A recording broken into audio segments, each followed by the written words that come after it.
parole maintenant qui est sur mes lèvres, dans nos oreilles, et je l'espère dans nos cœurs. Parle, renouvelle, transforme. Glorifie-toi, s'il te plaît. Amen. Je suis constamment émerveillé par la beauté du monde dans lequel nous habitons. Des voyages m'ont permis de découvrir des endroits splendides. Je n'ai pas besoin d'être très loin. J'ai la belle rivière Saint-Charles près de chez moi où je peux faire mes marches et voir à chaque saison cette forêt qui change d'allure, de couleur, d'odeur. Voir cette rivière qui coule, la vie qui est là. C'est un monde merveilleux dans lequel nous vivons, un monde très riche en vie. Et la plupart du temps, un lieu paisible. Aujourd'hui, on est bien et on apprécie.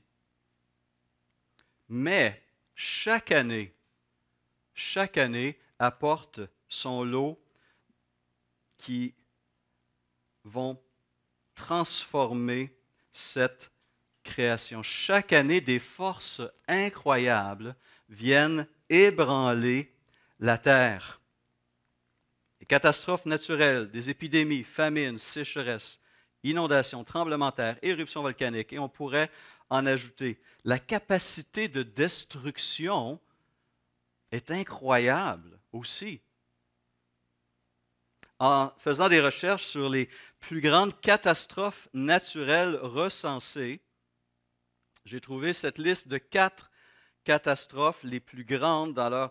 Et c'est 4 catastrophes différentes. La 4e, la plus destructrice recensée, selon ce site, c'est un tremblement de terre en Chine, à Shanxi, le 23 janvier 1556, qui a coûté la vie à 830 000 personnes. Deuxième plus grand désastre naturel recensé, qui s'est passé encore une fois en Chine en 1931, une inondation qui a enlevé la vie à 2 072 500 personnes. Deuxième plus grande tragédie, désastre naturel encore en Chine, 1558-1961, une famine qui a coûté la vie à 29 millions de personnes. Mais selon ce site, la palme va à une épidémie, la variole, qui uniquement au 20e siècle, de 1900 à 1977, l'année du dernier cas recensé, a coûté la vie à 300 millions de personnes. C'est renversant. Renversant l'impact de ces bouleversements sur les vies humaines. Et si on regarde les dégâts matériels, juste l'année 2017 et uniquement aux États-Unis, la facture des sécheresses, incendies, inondations et ouragans s'élève à 306 milliards de dollars. Un pays, une année. Mais aucun de ces désastres naturels ne se compare à l'effet destructeur, heureusement pas sur une vie humaine, sur des vies humaines, d'un désastre qui a frappé la Terre il y a 65 millions d'années, selon les experts. Une météorite de plus de 10 km de largeur aurait frappé la péninsule du Yucatan au Mexique et formé le cratère de Chicxulub. L'impact de cette météorite équivalait à 1 million de bombes atomiques. 1 million de bombes atomiques. Et serait en bonne partie responsable de l'extinction des dinosaures. On nous dit qu'au moment de l'impact, un cratère d'environ 140 km, c'est d'ici à Drummondville à peu près, un cratère de 140 km de large s'est formé et des rats de marée gigantesques ont fait le tour du globe. La matière qui a été instantanément vaporisée par la chaleur a été projetée dans l'atmosphère et a plongé la Terre dans un scénario d'hiver nucléaire. Tandis que les éjectas, ce qu'on appelle les éjectas, ces pierres incandescentes, ont monté dans l'atmosphère, se sont réparties et ont mis le feu à on ne sait combien de forêts. L'impact, l'onde de choc, a déclenché une suite de multiples éruptions volcaniques et tremblements de terre à répétition à travers le globe. Prenez comme un ballon rempli d'eau, frappez le côté, vous allez voir les ondes de choc qui vont faire le tour, n'est-ce pas?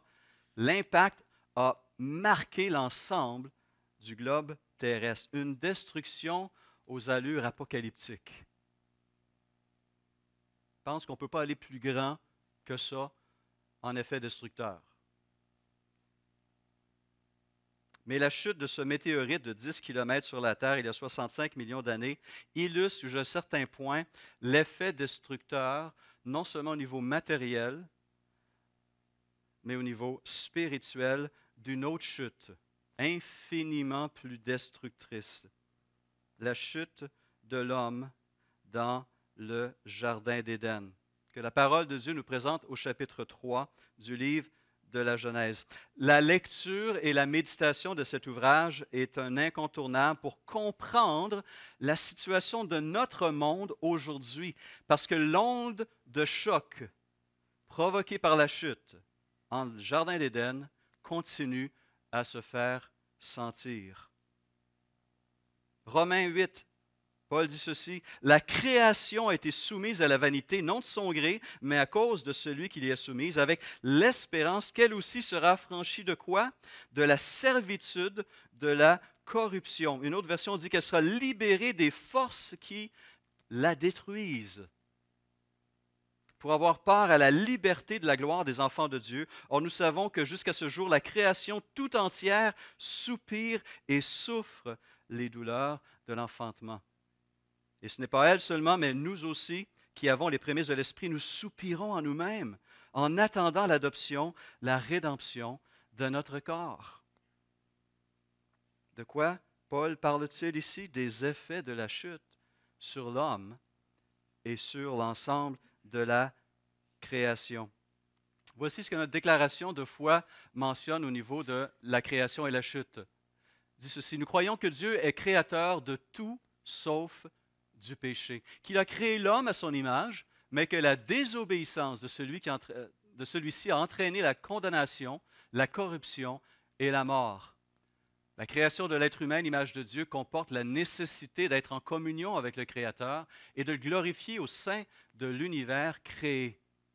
La désobéissance d'Adam et d'Ève a produit, par voie de conséquence, la rupture de cette communion, l'échec des relations humaines et des désordres de tout genre pour eux et pour leurs descendants. Et on pourrait ajouter pour la création aussi. Par la chute, l'humanité a perdu une bonne partie de ce qu'elle était et de ce qu'elle avait lorsqu'elle marchait en communion avec son Créateur dans le Jardin d'Éden. Et il est clair ici que nous parlons d'un événement qui est historique. Et l'événement certainement le plus tragique et le plus destructeur dans l'histoire du cosmos. Et cette histoire, donc, nous est racontée dans toute sa tristesse dans le chapitre 3 de Genèse, que je vous invite à prendre avec moi. Mais avant de lire ce texte, mettons-nous dans le contexte. Le chapitre 2 nous présente un portrait d'un monde parfait.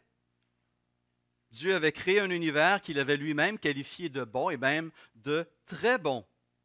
Il avait créé l'homme à son image, un honneur unique dans toute la création. Il l'avait placé dans un jardin luxuriant, riche d'une beauté, d'une fraîcheur et d'une harmonie incroyable. Et il l'a appelé à régner sur cette création. Il a donné le pouvoir de nommer, de prendre autorité sur toutes les créatures et d'agir en tant que représentant de Dieu sur terre et de prendre soin de cette belle création. Un monde glorieux, merveilleux, dans une communion parfaite entre la créature et son créateur et la créature et le reste de la création. Puis voilà que le plus grand trouble fête de l'univers se pointe le bout du nez. Le serpent était le plus rusé de tous les animaux sauvages que l'Éternel Dieu avait fait. Il dit à la femme, « Dieu a-t-il vraiment dit, vous ne mangerez aucun des fruits des arbres du jardin? » La femme répondit au serpent, « Nous mangeons du fruit des arbres du jardin.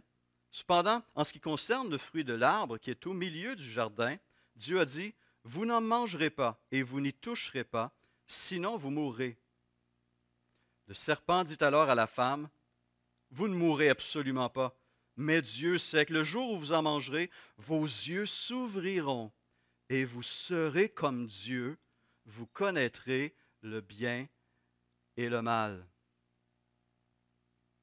La femme vit que l'arbre était porteur de fruits bons à manger, agréables à regarder et précieux pour ouvrir l'intelligence. Elle prit de son fruit et en mangea. Elle en donna aussi à son mari qui était avec elle, et il en mangea. Leurs yeux à tous les deux s'ouvrirent, et ils prirent conscience qu'ils étaient nus. Ils attachèrent des feuilles de figuier ensemble et s'en firent des ceintures. Quand ils entendirent la voix de l'Éternel Dieu en train de parcourir le jardin vers le soir, l'homme et la femme se cachèrent loin de l'Éternel Dieu, au milieu des arbres du jardin. Cependant, l'Éternel Dieu appela l'homme et lui dit, « Où es-tu? » Il répondit, « J'ai entendu ta voix dans le jardin et j'ai eu peur parce que j'étais nu. Alors je me suis caché. » L'Éternel Dieu dit, « Qui t'a révélé que tu étais nu? Est-ce que tu as mangé du fruit de l'arbre dont je t'avais interdit de manger? » L'homme répondit, « C'est la femme que tu as mise à mes côtés qui m'a donné ce fruit, j'en ai mangé. » L'Éternel Dieu dit à la femme, « Pourquoi as-tu fait cela? » La femme répondit, « Le serpent m'a trompé et j'en ai mangé. » Alors, quel triste récit. Satan vient à la rencontre d'Ève avec un agenda clair. La séduire, lui mentir, l'amener à douter de Dieu, de sa parole et de sa bonté, puis l'amener à désobéir. Pourquoi? Pourquoi? Est-ce que c'était par jalousie? Parce que l'homme était différent de lui. L'homme seul était créé à l'image de Dieu. Il était jaloux de cet aspect, de cette créature. Était-ce pour cela? Ou est-ce parce que sa rébellion l'avait privé d'une autorité sur la création que l'homme a reçue? Certains voient une allusion possible à cela dans ces paroles du diable lorsqu'il tente Jésus dans le désert, en Luc 4, verset 5. Il est dit que le diable montra à Jésus en un instant tous les royaumes de la terre et lui dit, « Je te donnerai toute cette puissance et la gloire de ces royaumes, car elle m'a été donnée et je la donne à qui je veux. » Et certains voient aussi dans le fait que Jésus donne à Satan le titre de prince de ce monde à 2 reprises dans l'évangile de Jean. Alors, est-ce ça? Est-ce autre chose? Les motivations, les raisons derrière le geste de Satan ne nous sont pas révélées explicitement, mais les buts sont connus. Faire tomber l'homme et l'amener à briser cette relation unique et glorieuse qu'il avait avec son Créateur. Comment s'y est-il pris? En mettant en doute la parole de Dieu. Il commence à mettre un doute dans cette parole, mais aussi à mettre un doute en ce qui concerne la bonté même de Dieu envers Adam et Ève.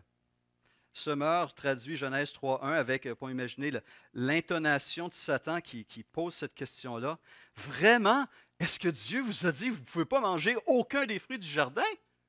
Mais qu'il est pingre, ce Dieu. Et il présente l'interdit de Dieu comme une monstrueuse privation d'un Dieu qui est la générosité même. Il esquisse un portrait d'avarice. La situation se complexifie lorsque Ève ouvre la bouche et donne une réponse inexacte. Une réponse qui aurait dû faire réagir Adam, mais Adam n'a pas réagi. Voici la réponse qu'elle donne, verset 2. Nous pouvons manger des fruits du jardin, mais pour l'arbre qui est au milieu du jardin, Dieu a dit, ne mangez pas ces fruits et n'y touchez pas, sinon vous mourrez. Qu'est-ce qu'on constate dans cette réponse d'Ève? Il y a un certain nombre d'erreurs, un certain nombre d'inexactitudes, un manque de précision qui peut générer la confusion. Elle omet le mot tous lorsqu'elle parle de tous les fruits. Dieu a dit qu'elle pouvait manger de tous les fruits, sauf un. Elle omet le tout, qui est quand même intéressant comme omission. Notons aussi qu'elle ne nomme pas l'arbre. L'arbre de la connaissance du bien et du mal. Elle ne parle que l'arbre qui est au milieu du jardin. Donc, elle enlève un peu la raison pour laquelle Dieu leur a défendu de manger du fruit de cet arbre. Et elle va plus loin, elle va ajouter aussi à la parole de Dieu. Dieu n'avait pas dit de ne pas y toucher, il a juste dit de ne pas en manger. Mais elle ajoute ainsi à la parole de Dieu. Et ces fautes, ces erreurs, Satan va les exploiter contre elle. Et Satan continue à le faire aussi contre nous si nous ne fondons pas dans la parole de Dieu. Satan jubile lorsque l'homme, lorsque même les disciples de Christ tolèrent la confusion concernant la parole de Dieu. En fait, c'est une de ses principales stratégies de garder l'homme dans la confusion et le croyant de faire dévier des voies du Seigneur. On assiste ici à la première fois dans la Bible où les paroles de Dieu sont sujettes à interprétation. L'apôtre Pierre dira ceci à la fin de sa deuxième épître, parlant des lettres inspirées de Paul.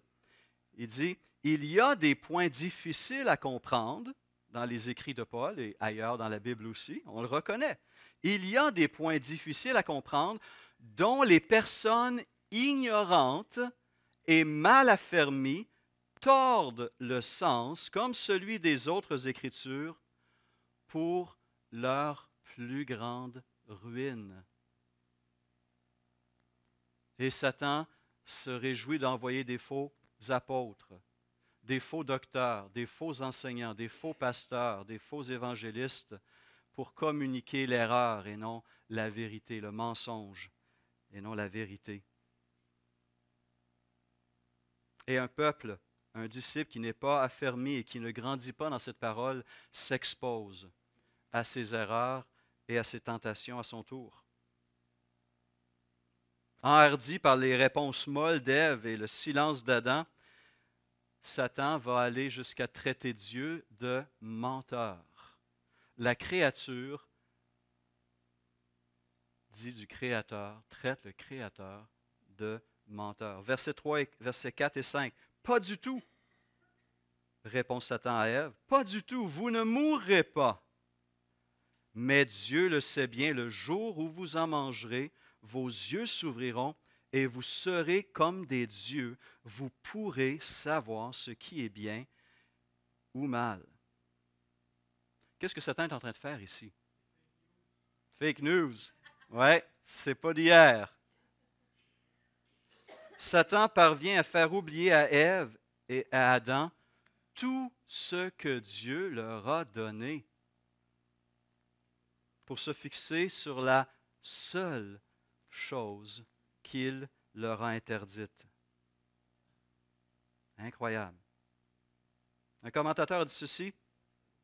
L'arbre de la connaissance du bien et du mal est là pour rappeler à l'homme qu'il est libre sous tout rapport, sauf un seul, déterminer soi-même sur la seule base du discernement humain ce qui est bien et ce qui est mal. Lorsque les humains s'arrogent le droit d'être des êtres moraux autonomes, donc une loi en eux-mêmes, ils choisissent la voie de la mort, immanquablement. si je n'écoute pas Dieu, si je fais le contraire de ce que Dieu demande, je m'engage à pied ferme dans les voies de la mort. Qu'est-ce qui a attiré Ève? Cette possibilité que présente Satan de connaître comme Dieu connaît, de posséder la sagesse divine et les utiliser à sa manière à elle, selon son jugement, sa volonté.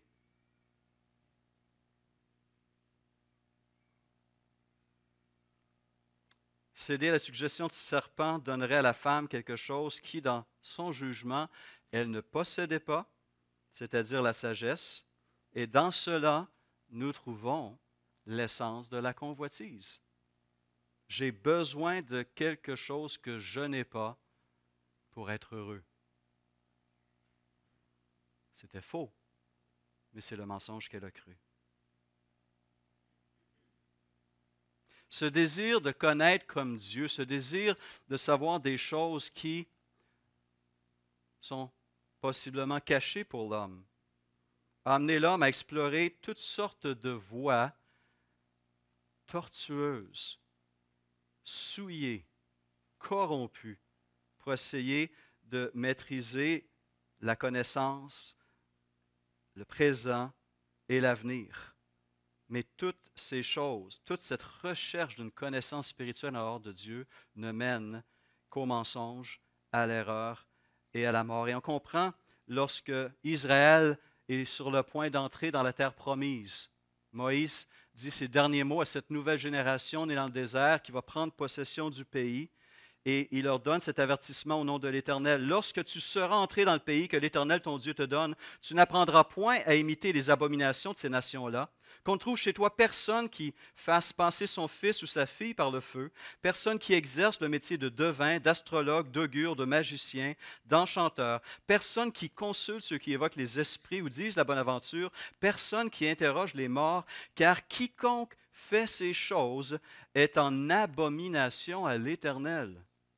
Et c'est à cause de ces abominations que l'Éternel, ton Dieu, va chasser ces nations devant toi. Tu seras entièrement à l'Éternel, ton Dieu. Notez ce dernier bout de phrase. Tu seras entièrement à l'Éternel, ton Dieu. Aller à ces autres sources de connaissances, c'est abandonner Dieu pour se soumettre à une autre autorité, qui, elle, ne veut que nous induire encore dans l'erreur et nous conduire dans la mort. Et on comprend les paroles si dures de Jésus concernant Satan en Jean 8, lorsqu'il est en train de débattre avec les chefs religieux qui s'opposent à son autorité à lui. Jésus leur répond, « Vous avez pour père le diable, et vous voulez accomplir les désirs de votre père. Il a été meurtrier dès le commencement, une référence à Genèse 3, et il ne se tient pas dans la vérité, parce qu'il n'y a pas de vérité en lui. Lorsqu'il profère le mensonge, il part de son propre fond, car il est menteur et le père du mensonge. Le tout premier mensonge prononcé vient de Satan, et on le voit en Genèse 3. Ou bien on écoute la parole de Dieu, parole de vérité, ou on écoute la parole de Satan, parole mensongère et meurtrière. Allons-nous faire confiance à la parole de Dieu ou aux paroles de Satan? Parole du Créateur 3 fois saint ou parole d'une créature corrompue? Adam et Ève voulaient être comme Dieu, voulaient connaître comme Dieu, décider d'eux-mêmes ce qui serait bon ou mal. Et encore aujourd'hui, nous sommes devant ce test. Nous sommes placés devant ce test. Ce n'est pas un art de la connaissance du bien et du mal, mais nous avons la parole de Dieu qui est là pour nous donner une direction et une lumière, pour nous révéler la volonté de Dieu. Allons-nous aller à cette source pour la découvrir, l'approfondir et l'appliquer, ou est-ce que ce livre reste un livre fermé et on se laisse diriger par ses désirs, ses convoitises, sa volonté, sa vision du monde? Encore, ce piège est bien présent. Satan va toujours chercher à pousser l'homme à aller au-delà des limites que Dieu a fixées. De chercher à être indépendant, à se mettre même à la place de Dieu, de prendre sur lui-même ses décisions, sa direction, de diriger sa vie, d'être le seul juge de ce qui est bien ou de ce qui est mal. Et ça, c'est la racine du péché, qui est l'orgueil, et qu'on entend encore. C'est pas toi qui vas me dire quoi faire. Il y en a qui ont déjà entendu ça, ou peut-être dit, n'est-ce pas? Encore dans le cœur de l'homme, encore aujourd'hui. C'est pas toi qui vas me dire ce que je peux ou ne peux pas faire. Un petit point passant, certains ont tendance à blâmer Ève d'une manière toute particulière. Avec raison. Jusqu'à un certain point. Avant qu'on me lance quelque chose. C'est elle qui parle avec le serpent. C'est elle qui cite mal Dieu. C'est elle qui prend et mange en premier. Et on constate une série d'actions. Elle vit, elle prie, elle mangea, elle donna. Mais l'homme était où? Me demande ma femme. Ouais. L'équipe n'était pas formée encore. Adam était aux côtés d'Ève. Et le silence d'Adam, la passivité d'Adam soulève bien des questions. Son rôle passif, dit un commentateur, son rôle passif dans cette confrontation est en partie responsable des problèmes dans lesquels le couple a été impliqué. Et encore aujourd'hui, la passivité de l'homme dans bien des domaines, dont le domaine spirituel. Vous avez bien entendu?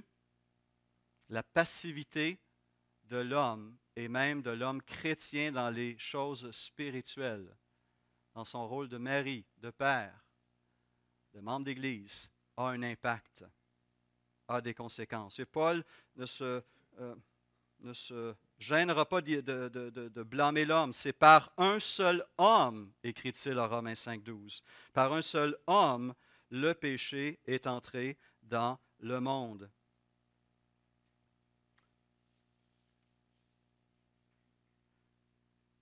Quelles sont maintenant les conséquences de cette chute? Des conséquences qui se ressentent encore aujourd'hui. Cette onde de choc continue à faire des remous et à semer la destruction à travers le monde. Des problèmes bien connus comme des problèmes physiques, vieillissement, maladie, l'affaiblissement et ultimement la mort. Romains 5,8, par un seul homme, le péché est entré dans le monde et par le péché, la mort.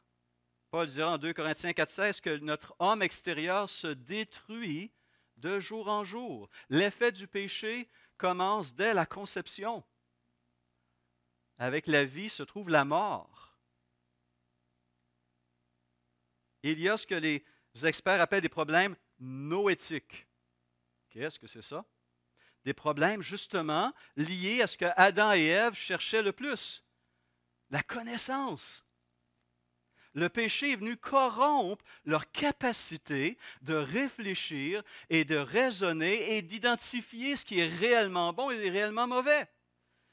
Regardons ce refrain qui revient dans le livre des Proverbes, dont chapitre 14, verset 12. « Telle voie paraît droite à un homme, mais son issue, c'est la mort. » Oui, c'est là qu'il faut aller. Oui, je suis certain. Paf! Il était certain. Il savait tout. Le péché est venu affaiblir, attaquer notre capacité même de réfléchir, de penser, de comprendre. Problème physique, problème noétique, problème évidemment relationnel. L'intimité qui caractérisait Adam et Ève vient d'éclater. Leur rébellion envers leur Créateur a aussi un impact dans leur relation. Chacun veut devenir maître de sa vie, l'autre aussi. Et là, on a un conflit majeur qui se prépare. La rébellion les amène à se cacher l'un de l'autre. Henri Blocher dit ceci concernant cette situation. Il dit, en se posant comme des absolus, ils absolutisent leurs différences. Leur vis-à-vis désormais les oppose. Ils revendiquent chacun pour soi la position de référence ultime. L'autre se dit référence ultime, l'autre se dit référence ultime, l'autre se dit référence ultime. Et ils sont tous des adversaires et des menaces. Plutôt que de s'unir et de se soumettre à la vraie autorité. L'intimité qui caractérisait la relation d'Adam avec son Dieu est brisée. La relation que la créature humaine avait avec la création elle-même est brisée. Alors que l'homme devait dominer sur la création, il se laisse dominer par une créature qui l'induit en erreur. Et cette création devient maintenant hostile. Tout le travail qu'il va faire sera difficile, laborieux. Sans parler des troubles émotionnels qui se manifestent. La honte. La honte. Je suis nu. La peur. Le deuil, la tristesse, la réalisation, je viens de perdre quelque chose d'incroyable. Je viens de briser de quelque chose d'extrêmement précieux. Quelqu'un a écrit ceci, leurs yeux s'ouvrirent et ce qu'ils virent fut leur nudité réciproque, alors qu'avant ils n'avaient expérimenté que le bon de la création de Dieu. En désobéissant, ils ont expérimenté le mal, et le premier mal qu'ils ont constaté a été eux-mêmes. Les yeux de l'un et de l'autre s'ouvrirent, ils connurent qu'ils étaient nus, et ayant cousu des feuilles de figuier, ils s'en firent des ceintures. Le commentateur poursuit, cette réalisation qu'ils représentaient maintenant aussi le mal a généré une honte telle qu'ils ont ressenti le besoin de se cacher partiellement l'un de l'autre. Et la réalisation du mal qu'ils incarnaient maintenant les a amenés à se cacher totalement de Dieu lorsqu'il est venu les voir. Alors ils entendirent la voix de l'Éternel Dieu qui parcourait le jardin vers le soir, et l'homme et la femme se cachèrent loin de la face de l'Éternel Dieu au milieu des arbres du jardin. Et ils se sont cachés même à eux-mêmes, en refusant de reconnaître leur propre culpabilité. Ce n'est pas de ma faute, c'est la faute de ma femme que tu m'as donnée. Et on continue à entendre ces excuses. Ce n'est pas de ma faute, c'est la faute de la société, c'est la faute de la famille, c'est la faute de ma femme, c'est la faute du gouvernement, c'est la faute de Satan. On continue à blâmer tout le monde, sauf reconnaître sa propre culpabilité. Et tant qu'on vit dans ce schéma-là, on ne peut rétablir ses relations. Ce n'est que dans la repentance et dans la confession que les relations peuvent être rebâties. La main de l'Éternel n'est pas trop courte pour sauver, dit Dieu en Ésaïe 59, 1, ni son oreille trop dure pour entendre.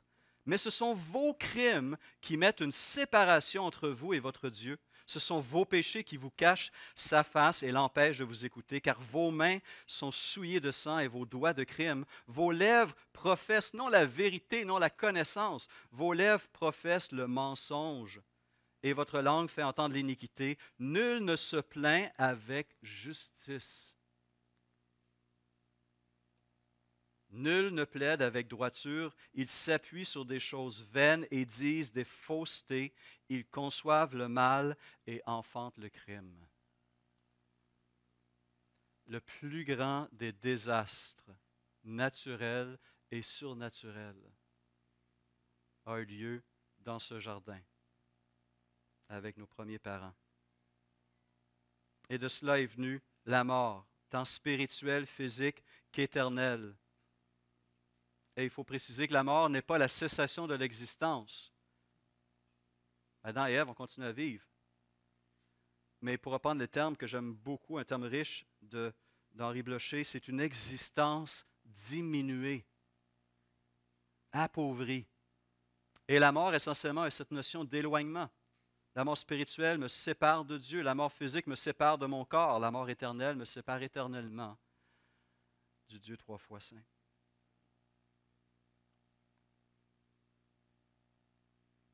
Cette révolte contre Dieu, contre son autorité souveraine, est de loin le plus grand des désastres qu'ait connu l'humanité et même le cosmos. Mais voilà que même dans ce jugement de Dieu, une espérance est semée, une solution est présentée. Dieu dit au serpent, « Je mettrai inimitié entre toi et la femme, entre ta postérité et sa postérité. Celle-ci, dans un temps à venir, celle-ci t'écrasera la tête et tu lui blesseras le talon. » Il va y avoir une confrontation à un moment donné. Et la postérité de la femme vaincra cet ennemi. Et nous avons reconnu dans cette phrase, dans cette annonce, la venue de Jésus-Christ, qui est venu pour détruire les œuvres du malin, subir les conséquences de notre rébellion et nous réconcilier avec notre Créateur. Alors que le péché vient creuser des fossés entre Dieu et l'homme, Jésus est venu bâtir des ponts pour nous donner accès au Père. Et Adam a par la suite agi avec foi, en croyant dans ces choses, en donnant à sa femme, il utilise ce pouvoir de nommer encore une fois, en donnant à sa femme le nom d'Ève, car elle a été la mère de tous les vivants. Et finalement, le verset 21 dit ceci, « L'Éternel Dieu fit à Adam et à sa femme des habits de peau, et il les en revêtit. » Imaginez, Dieu fait un sacrifice animal. Dieu prend la vie d'un animal ou d'animaux pour couvrir la honte d'Adam et Ève, jusqu'à ce qu'il puisse l'effacer complètement par un autre sacrifice, celui de l'agneau de Dieu qui ôte, et non pas qui ne fait pas que couvrir, mais qui ôte les péchés du monde. Et tout le reste de la révélation est le dévoilement et le déroulement de ce plus grand des plans de sauvetage de l'histoire de la création qui touche non seulement les hommes, mais le cosmos entier. Êtes-vous fatigué de fuir? Êtes-vous fatigué de vous cacher? Êtes-vous fatigué de nier la réalité que vous êtes misérable et sans espoir, sans Dieu? Êtes-vous fatigué de vivre sous le poids de la honte et de la culpabilité? Eh bien, l'étape est de reconnaître ici, ce matin, dès maintenant, que la voie de l'autonomie, la voie d'une vie sans Dieu, sans soumission à la volonté de Dieu, est une voie sans issue, un cul-de-sac, sans avenir et sans espoir. Et d'accepter l'invitation de Jésus, une fois pour toutes. Venez à moi, vous tous qui êtes fatigués et chargés, et je vous donnerai du repos. Prenez mon joug, ma loi, mon enseignement. Prenez mon joug sur vous et recevez mes instructions, car je suis doux et humble de cœur, et vous trouverez du repos pour vos âmes, car mon joug est doux et mon fardeau léger. Christ est venu pour renverser les conséquences de la chute. Par sa mort, il a réglé le problème légal. Il n'y a plus de condamnation pour ceux qui sont en Jésus-Christ. Par sa vie qu'il nous donne au moment de notre conversion, il nous libère progressivement de l'esclavage, des liens du péché. Et nous attendons son retour, où il complétera cette œuvre en nous donnant un corps nouveau dans un monde transformé. Ceci est la promesse, ceci est l'œuvre de notre Seigneur Jésus-Christ. Je vous invite à prendre un instant de silence et à vous placer devant le Seigneur, et j'inviterai ensuite Alain à se joindre à moi en avant. Comme par un seul homme, le péché est entré dans le monde et par le péché la mort, et ainsi la mort s'est étendue sur tous les hommes parce que tous ont péché. La mort a régné depuis Adam jusqu'à Moïse, même sur ceux qui n'avaient pas péché par une transgression semblable à celle d'Adam, lequel est la figure de celui qui devait venir. Mais il n'en est pas du don gratuit comme de l'offense, car si par l'offense d'un seul il en est beaucoup qui sont morts, à plus forte raison la grâce de Dieu et le don de la grâce venant d'un seul homme, Jésus-Christ, ont-ils été abondamment répandus sur beaucoup. Si par l'offense d'un seul, la mort a régné par lui seul, à plus forte raison ceux qui reçoivent l'abondance de la grâce et du don de la justice régneront-ils dans la vie par Jésus-Christ lui seul. Ainsi donc, comme par une seule offense, la condamnation a atteint tous les hommes, de même par un seul acte de justice, la justification que donne la vie s'étend à tous les hommes. Car comme par la désobéissance d'un seul homme, beaucoup ont été rendus pécheurs, de même par l'obéissance d'un seul, beaucoup seront rendus justes. Or, la loi est intervenue pour que l'offense abondât, mais là où le péché a abondé, la grâce a surabondé, afin que, comme le péché a régné par la mort, ainsi la grâce régna par la justice pour la vie éternelle, par Jésus-Christ, notre Seigneur. C'est cette œuvre, ce sacrifice, ce sauvetage parfait que nous célébrons à nouveau ce matin à travers le repas du Seigneur. Si vous avez reconnu Jésus comme Seigneur, prenez, mangez, célébrez avec nous ce sacrifice et ce salut. Sinon, je vous invite à vous placer devant le Seigneur, à l'inviter à transformer votre cœur et vos pensées et vous donner un avenir, et plus qu'un avenir, une éternité avec